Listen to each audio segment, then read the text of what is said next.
¿Alguna vez has sentido que la echaste a perder, como si realmente metiste la pata, ¿no? O como si tal vez te perdiste una oportunidad, que no aprovechaste algo que deberías haber hecho? Era pequeño, pero tal vez fue tan grande que tocaste fondo. Creo que es cuando la historia de Sansón en el libro de los jueces realmente llega al corazón y se vuelve muy relatable. Es un personaje que tiene muchas fallas. Y así, mientras continuamos nuestro estudio, quiero que vayamos al libro de los jueces y vemos la historia de Sansón desde el capítulo 13 hasta el 16. Y esta historia comienza en un momento muy único, así que quiero darte un poco de contexto. El periodo de los jueces es después de los patriarcas, después de la conquista. Han entrado en la tierra, pero no han eliminado a todos los enemigos, y así que todavía viven y están rodeados en esta nueva tierra con varios enemigos que con el tiempo comienzan a comprometer su fe, caerían en la idolatría, y así los israelitas realmente lucharon por mantenerse fieles a Dios. Este periodo es alrededor de 1400 a 1050 años antes de Cristo, y esto nos lleva a cuando obtenemos al rey Saúl, al rey David, la monarquía, un reino unido. Es este periodo de jueces, y entonces estos son gobernantes, son líderes, están localizados. También son redentores, ayudan a sacar a los israelitas de la esclavitud o la opresión de sus enemigos, y así fue una época muy única. No había reyes, pero había estos líderes y eran muy estacionales según se necesitaban. La realidad es que incluso en el liderazgo, en muchas de las instancias que encontramos en jueces, particularmente con Sansón, es que muestra una gran parte del problema, el liderazgo. Los líderes dentro de Israel estaban comprometiéndose, y así obtenemos esta historia, una historia única donde no muchos nacimientos en la Biblia son anunciados por un ángel, pero el de Sansón lo es a Manoa, el padre y la madre. Y tienes este increíble, milagroso momento con el ángel del Señor anunciando que que él tendría un hijo, que ellos tendrían un hijo que sería un nazareo. Y eso significaba que tenía que ser consagrado al Señor, no beber vino, nunca estar cerca de cadáveres. Simplemente tenía que vivir una vida santa, siguiendo la ley y viviendo santamente. Y esto, junto con que no cortaría su cabello, y que de ahí el Espíritu del Señor estaría sobre él para que pudiera traer liberación y liderazgo a los israelitas. Ahora, el lugar particular donde estaban en Sual es una intersección de regiones que creo que es útil para entender la dinámica aquí. Está Dan, una de las tribus, está Judá, una tribu más grande, y luego tienes aquí Filistea, que era solo un territorio que estaba gobernado por los filisteos que adoraban a otras deidades. En este caso, esta región era Dagón. Y así te encuentras con una superposición, y lo que había sucedido aquí, incluso en el nombramiento de Sansón, es que lo nombraron hijo del sol, que comparado con los otros nombres de la Biblia, usualmente tienes un nombre que es sobre Dios, pero este parece más pagano que israelita.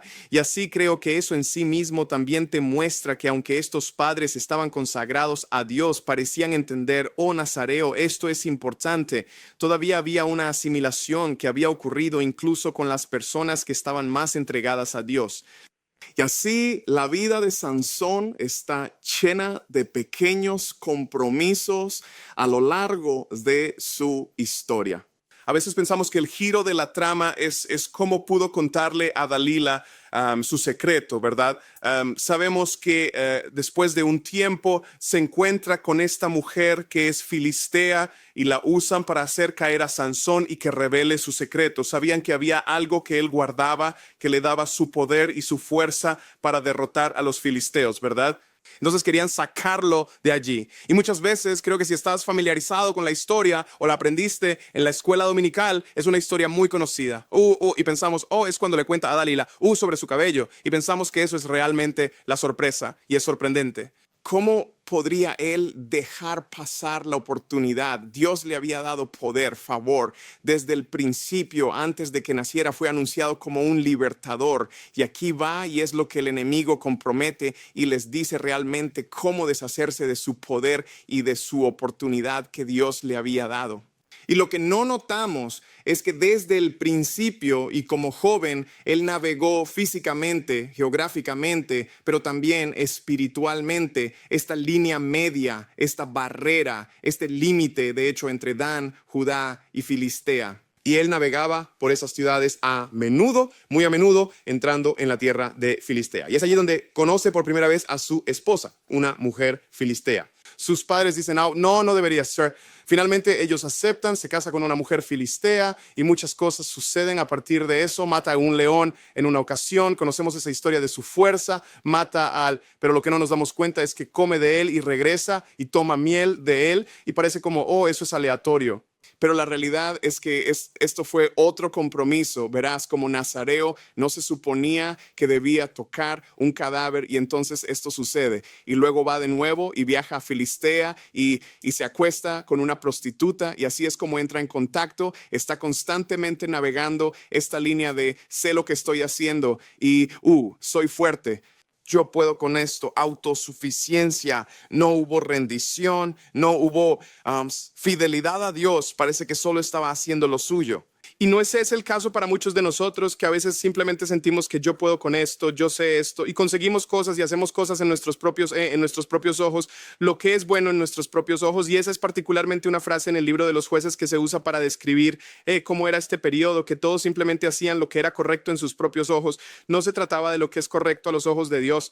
Y así finalmente su historia termina trágicamente, le cortan el cabello, pierde su fuerza, le sacan los ojos, lo hacen moler grano y realmente solo para humillarlo por todas las muertes de filisteos, casi como una venganza. Y en una situación, al final, lo tienen en el templo. Hay un gran servicio de adoración pagana para el dios Dagón, que era el dios filisteo. Y estaban reunidos adorando, dice, y entonces se dan cuenta, oye, traigámoslo y que nos entretenga para que básicamente podamos burlarnos de él. Y como evidencia de que su Dios era el verdadero Dios y que su Dios era más poderoso. Y así obtenemos esta escritura en Jueces 16, versículo 28 al 30. Y dice, entonces Sansón clamó al Señor y dijo, oh Señor Dios, por favor, recuérdame y fortaléceme solo esta vez, oh Dios, para que pueda vengarme de los filisteos por mis dos ojos. Y Sansón agarró las dos columnas centrales sobre las que descansaba la casa y apoyó su peso contra ellas, su mano derecha en una y su izquierda en la otra. Y Sansón dijo, déjame morir con los filisteos. Luego se inclinó con toda su fuerza y la casa cayó sobre los señores y sobre toda la gente que estaba en ella. Así que los muertos que mató en su muerte fueron más que los que mató durante su vida. Y así, desafortunadamente, es en su muerte que Sansón finalmente cumple su misión de rechazar al enemigo y se rinde. Y es entonces cuando llega su giro inesperado. Está en medio de reconocer su debilidad y reconocer la rendición. Y creo que es ahí donde a menudo nos encontramos cuando tocamos fondo, para realmente no solo decir, vaya, me siento terrible que esto me haya pasado, odio que me atraparan, odio que esté luchando con esto, pero en lugar de eso, una verdadera rendición y decir, Señor, realmente no tengo esto, recuérdame, ven a mi vida, úsame en mi debilidad. Y así la rendición es realmente una puerta a la fuerza que realmente importa, no nuestra propia fuerza personal en cualquier habilidad o experiencia que tengamos, sino la fuerza que viene de Dios. Mira, lo que encontramos en 2 de Corintios 12:9 y es una completa reversión de esta idea de confiar en tu propia fuerza. Y Pablo, él lo entiende, ¿verdad? Y así vemos este pasaje que creo que resuena aquí, la perspectiva de que como seguidores de Jesús, cuando cometemos errores, cuando tocamos fondo y estamos luchando, a veces nos aferramos más fuerte en lugar de en esa debilidad poder entregárselo al Señor. Y así que esto es una buena noticia.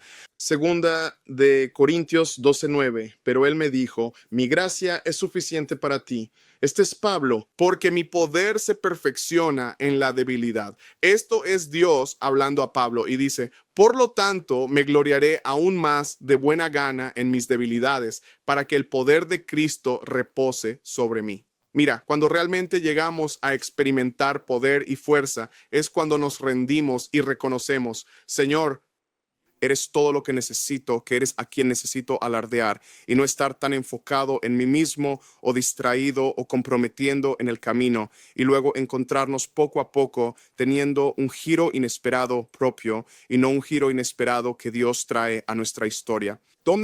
¿Dónde has estado confiando en tu propia fuerza? Todos tenemos esos lugares donde sentimos, yo puedo con esto, en lugar de rendirnos a Dios. ¿Dónde está el lugar en el que tal vez hemos comprometido y pensamos, yo puedo con esto no se saldrá de control, pero eventualmente lo hará?